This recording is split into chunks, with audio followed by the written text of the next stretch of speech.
प्रणाम मित्रों, मैं हूं विकास सक्सेना। सामाजिक एवं राजनीतिक घटनाओं के विश्लेषण के यूट्यूब चैनल चैतन्य में आपका स्वागत है। आप देख रहे हैं विकास की बात। आज का दिन बिहार के लिए काफ़ी हंगामेदार रहा। तमाम पार्टियों के कार्यकर्ता सड़कों पर रहे, हंगामा करते रहे, प्रदर्शन करते रहे। खास तौर से असदुद्दीन ओवैसी की पार्टी AIMIM के कार्यकर्ता, राजद के कार्यकर्ता और तमाम तरह के तीखे बयान आ रहे हैं। और इसके पीछे कारण है भारतीय जनता पार्टी के अररिया से सांसद प्रदीप सिंह का एक बयान। उन्होंने बयान दिया और उसके बाद से जैसे बिहार की राजनीति में उबाल आ गया। यहाँ तक कि सत्ताधारी जनता दल यूनाइटेड, जो भाजपा के साथ बिहार की सत्ता में है, उसके नेताओं को भी उस बयान पर सफाई देनी पड़ रही है। सांसद प्रदीप सिंह के जिस बयान को लेकर इतना हंगामा मचा हुआ है, वो बयान उन्होंने केंद्रीय कपड़ा मंत्री गिरिराज सिंह की हिंदू स्वाभिमान यात्रा के दौरान दिया। ये हिंदू स्वाभिमान यात्रा अररिया पहुंची थी। वहाँ पर जो एक कार्यक्रम आयोजित किया गया, उस कार्यक्रम को प्रदीप सिंह जी संबोधित कर रहे थे। तो उन्होंने क्या बयान दिया था, पहले इस बयान को सुन लेते हैं, फिर आगे इस पर हम लोग चर्चा करेंगे। कोई बोलता है गर्व से को हम मुसलमान हैं, हमको हिंदू करने में क्या शर्म है। हम सबको कहते हैं इलेक्शन में भी कि अररिया में रहना है तो हिंदू बनना होगा,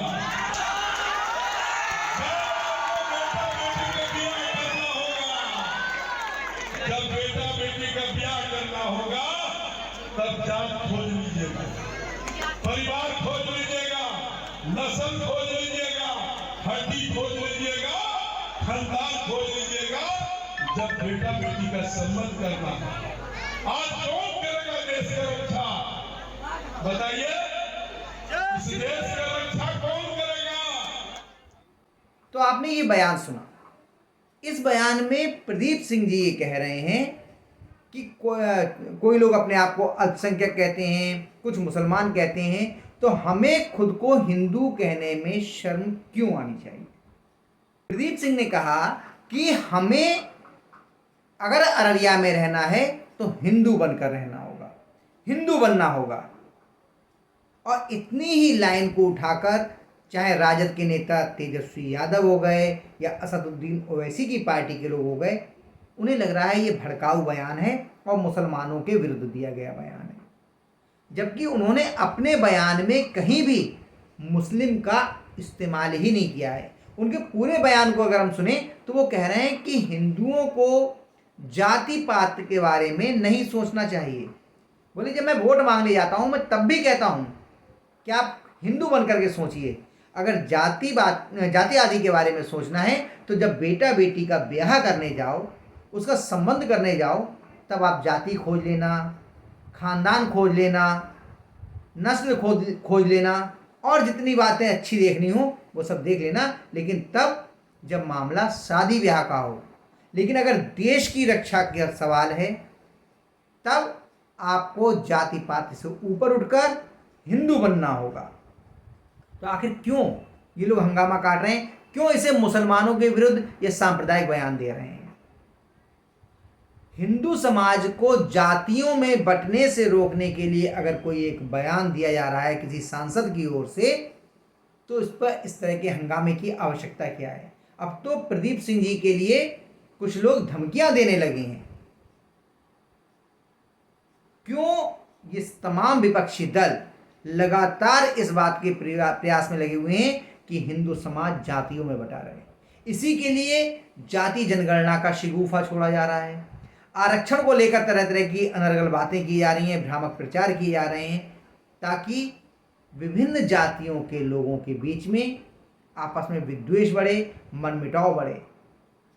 भाजपा के जो प्रभाव बढ़ा है, ये तमाम का जो आपके विपक्षी दल हैं, उन्हें लगता है कि हिंदू जब हिंदू बनकर सोचने लगा है, जातियों के खेमे से बाहर निकल रहा है, तब वो भाजपा को मतदान कर रहा है, उसको वोट दे रहा है। इसीलिए कांग्रेस के पूर्व अध्यक्ष और वर्तमान में जो लोकसभा में नेता प्रतिपक्ष हैं राहुल गांधी जी, वो जगह जगह जाकर जाति संबंधी मुद्दों को उखाड़ रहे हैं, लोगों से जातियां पूछ रहे हैं और यहाँ तक कह रहे हैं कि केंद्रीय सेवाओं में सचिव स्तर के अधिकारी कितने पिछड़ी जाति के हैं। और ये बताते समय वो भूल जाते हैं कि जो लोग सेक्रेटरीट में हैं, सचिवालय सचिव स्तर के अधिकारी हैं, उनकी नियुक्तियां उन्हीं की कांग्रेस पार्टी की सरकारों के दौरान हुई थी। लेकिन राहुल गांधी जी लगातार, चाहे देश में हो या विदेश में, जातियों के आधार पर हिंदू समाज को विभाजित करने का प्रयास कर रहे हैं। और आज जो प्रदीप सिंह जी ने बयान दिया है, एक बार फिर आप उस बयान को सुनिए और फिर इसका अंदाज लगाने का प्रयास कीजिए कि क्या वास्तव में वो मुसलमानों के खिलाफ या किसी अन्य मत, मजहब या संप्रदाय को मानने वाले व्यक्ति के खिलाफ कोई बयान दे रहे हैं। उन्होंने स्पष्ट रूप से अपने बयान में ये कहा है कि हिंदुओं को जातियों से ऊपर उठ करके सोचना होगा, हिंदू बनना होगा। अगर वो जातियों के भेदभाव में रहेंगे तो इस देश की रक्षा नहीं हो सकेगी। एक बार फिर इस बयान को सुनिए आप और फिर इस बात को देखिए और इस तरीके से इसका आकलन करने का प्रयास कीजिए।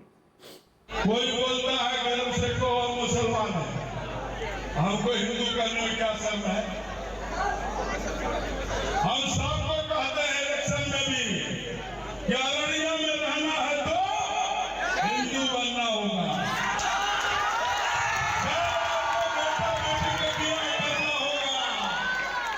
जब बेटा बेटी का ब्याह करना होगा तब जात खोज लीजिएगा, परिवार खोज लीजिएगा, नस्ल खोज लीजिएगा, हड्डी खोज लीजिएगा, खानदान खोज लीजिएगा।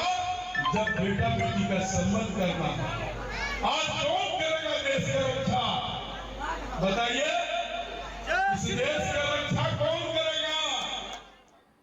तो आपने एक बार फिर ये बयान सुन लिया। इसमें कहीं पर भी प्रदीप सिंह जी ने मुसलमानों के खिलाफ कोई बात नहीं कही है। उन्होंने हिंदुओं के लिए जातिवाद से ऊपर उठ करके हिंदू बनने की बात कही है। लेकिन तेजस्वी यादव जी क्या कह रहे हैं कि अगर किसी ने मुसलमानों का कोई नुकसान करने का कोशिश की तो वो ईंट से ईंट बजा देंगे। इस तरह के विचार, इस तरह की सोच देश में अराजकता ला सकती है।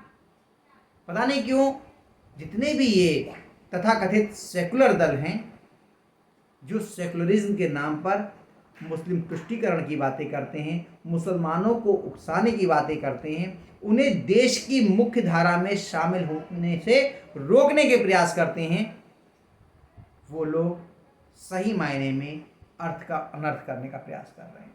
तो ये बयान मैंने आपको सुना दिया, आप खुद इसका आकलन करिए। आज के अंक में बस इतना ही। अगले अंक में हम लोग फिर मिलेंगे किसी नए मुद्दे के साथ। तब तक के लिए अनुमति दीजिए।